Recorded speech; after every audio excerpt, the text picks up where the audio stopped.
Hey everybody, welcome back to the channel. It's me, Private Hire Mike, and in today's video we are going to be exploring the pros and cons of buying a car or renting a car when working for Uber or other taxi apps. If you're already on the road or thinking about starting, deciding whether to rent or buy is a huge decision. And in this video I am going to be covering both, including buying via hire purchase and also paying in cash. Don't forget to like and subscribe to the channel as it helps a great deal on the YouTube algorithm. And let's get the video started. As an Uber driver, your car is more than just your vehicle.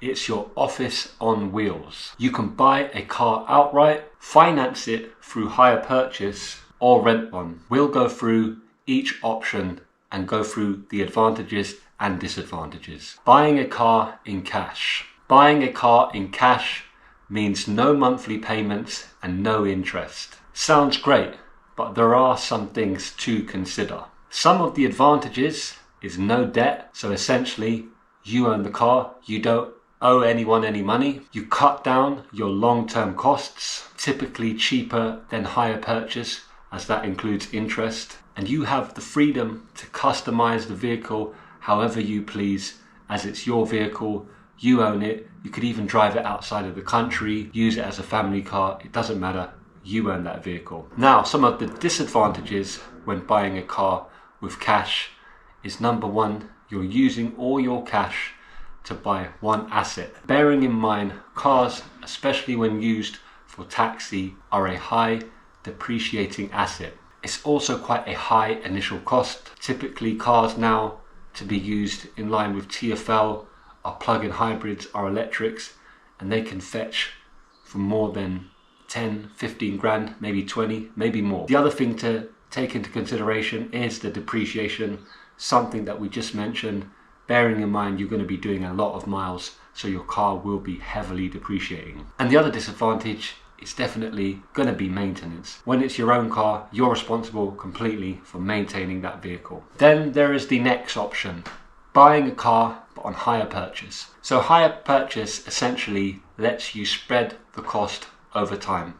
Normally what you'd do is you'd go to a car showroom, you'd find a car that you like, let's say it costs £20,000, you put down 10% deposit, that's £2,000, and then you split the rest of the payments over usually 36 to 48 months, and there will also be interest included.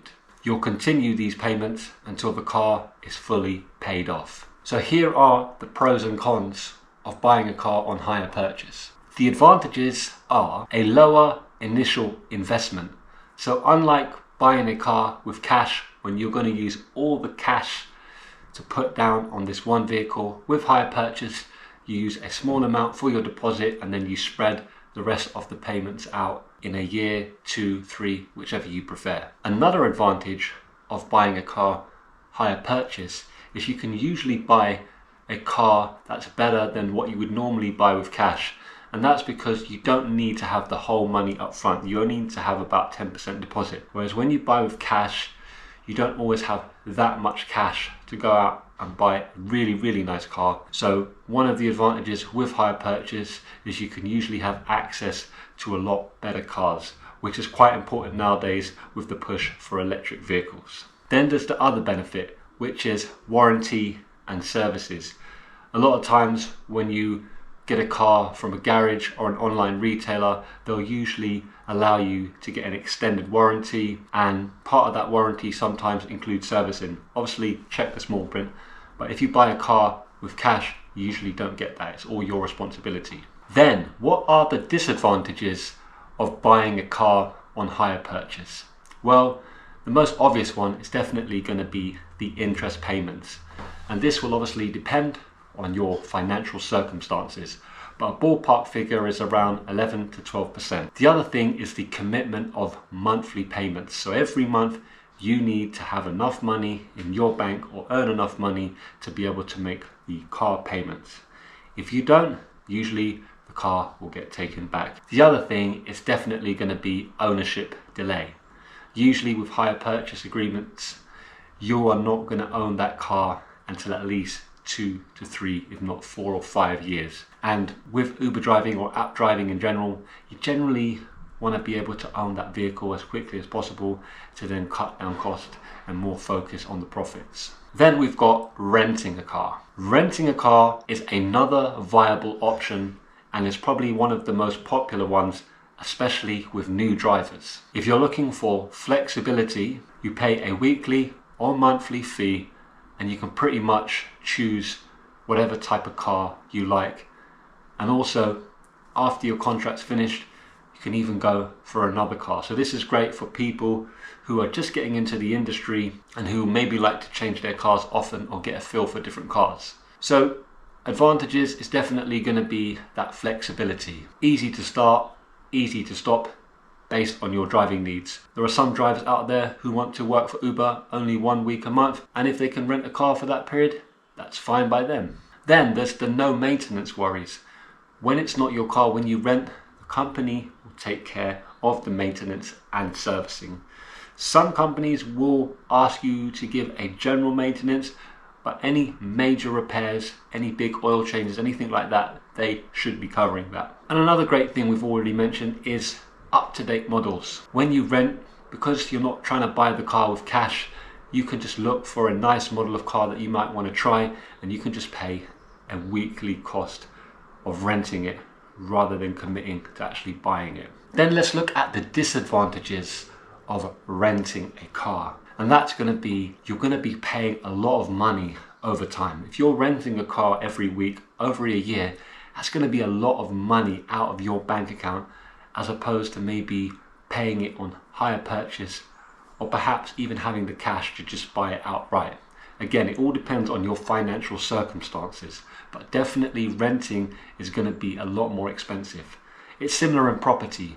Usually when you rent a property, you're going to pay more rent than you would do if you was to mortgage it. The other thing is going to be restrictions, and that generally applies to the mileage. A lot of rental companies usually have a mileage limit, and this could be around 800 to 1200 per week. And some drivers might not like that, especially if they do a lot of miles, airport runs, that kind of thing. You also cannot customize the car much.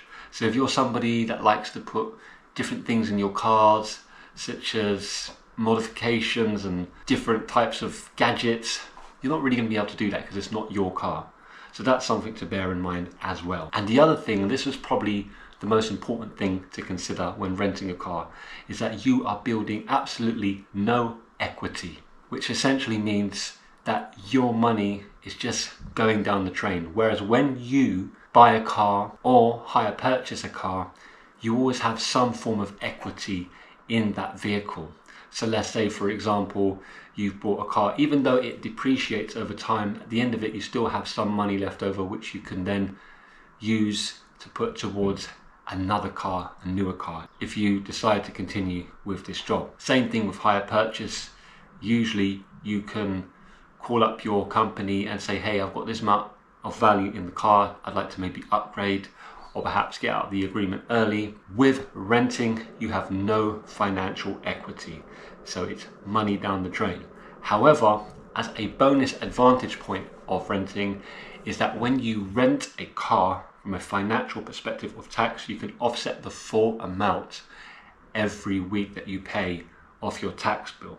So if you pay £200 a week for your rental car, you can offset the whole amount from any tax owed. Whereas buying a car with cash or hire purchase, for example, you can only claim capital gains allowance. And with hire purchase, you can claim the money that you pay on the interest and also capital gains allowance. But with renting, you're actually able to just offset the whole amount of it, which sometimes for some drivers makes more sense because they look at the vehicle as a depreciating asset, so therefore would rather not build up any equity into it, because maybe at the end of it they've done so many miles that it's not worth that much anyway, so they'd rather rent. So what is the best option for driving either for Uber, Bolt, FreeNow or other taxi apps? This is all going to depend on your preferences, on your financial situation, on how you want to work. For me personally, I would recommend that if you're new to this industry, it might be wise to rent a car first to get a feel for things. Then you can consider a long-term investment. If you have the cash and plan to drive long-term, buying a car might be more economical. If you want lower upfront costs and the option to change cars, consider hire purchase. So, what is the best option for driving for Uber, FreeNow, Bolt, or any other taxi company? If you have the cash and plan to drive for a long time, buying might be the most economical. If you want lower upfront costs and the option to change cars, consider hire purchase. And if you value flexibility and a low commitment, renting could be the perfect option for you. And another thing I would say is if you're new to this industry, I'd probably recommend that you rent first to get a feel for things before committing long term to any financial endeavors. Before I end this video, I will say that none of what I've said is financial advice. Please make your own decisions before making any financial commitments or decisions. Thanks again guys for watching me on this channel, Private Hire Mike. If you found this content useful, please do hit that thumbs up button and I'll see you in another video from myself. Have a great day guys and be safe out there on those roads.